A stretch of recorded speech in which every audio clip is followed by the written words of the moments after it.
he's gone. Swallowed by shadow, vanished from the face of the earth. But the screams still echo in the canyons, a primal terror older than time. For centuries, the Dogon people have whispered of normal visitors from a star system invisible to the naked eye. A white dwarf they called Potolo. How could a tribe, deep in the heart of Mali, know of a star humanity only confirmed with powerful telescopes in 1970?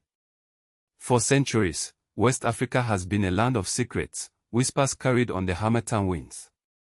We, the people of Africa, know this better than most. We are the keepers of stories, the guardians of forgotten lore. Today, we journey to the heart of Mali, to the land of the Dogon. The Dogon are a people steeped in tradition, their lives woven into the very fabric of the cliffs they call home. For generations, they have cultivated a unique understanding of the cosmos, knowledge passed down through elaborate rituals and cryptic symbolism. Their art, their dances, their very existence is a testament to a profound connection with the stars. But there is something unusual about the Dogon's astronomical expertise. Something that challenges our understanding of history itself. Their knowledge of the stars goes far beyond what one might expect from an isolated African tribe. It delves into realms that should have been inaccessible to them. For example, the Dogon have long held sacred the star system of Sirius. They call it Sigu Tolo. We, of course, know it as Sirius B. They understand that it has a companion star. They claim that Sigu Tolo is a small, incredibly dense star, revolving around Sirius A in a 50-year orbit. But here's the thing. This companion star, Sirius B, is a white dwarf. It is invisible to the naked eye. Sirius B wasn't even theorized until 1844, by German astronomer Friedrich Bessel, who could only infer its existence. It wasn't directly observed until 1970, almost 130 years later, by scientists using powerful telescopes.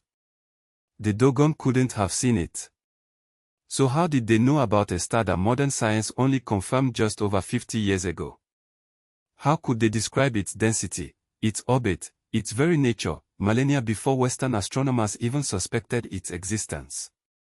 Wait, what? Why it matters now? We search for Punt because the answers to the Dogon mystery may very well be buried beneath its sands. But Punt matters for another reason, a much larger reason. It's more than just an archaeological puzzle. It's about rewriting history.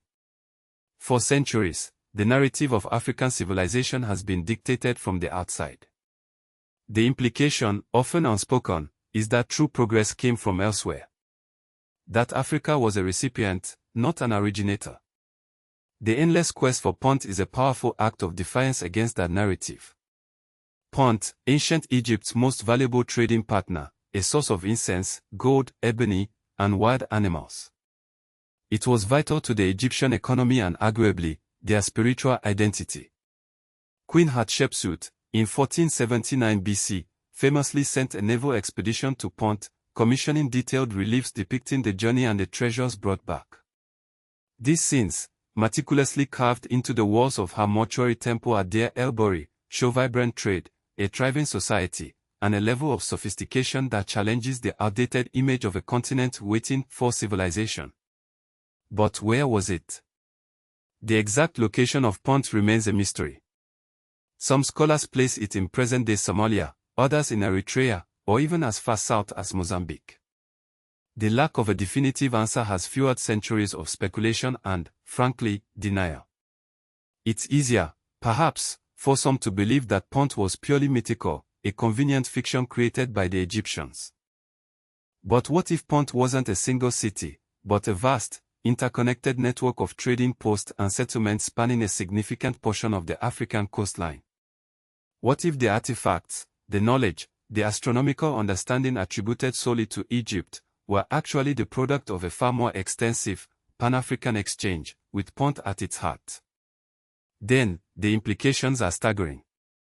It would suggest that the Dogon's advanced knowledge, their specific awareness of Sirius B, wasn't a singular, isolated event, but a reflection of a widespread, ancient African intellectual tradition.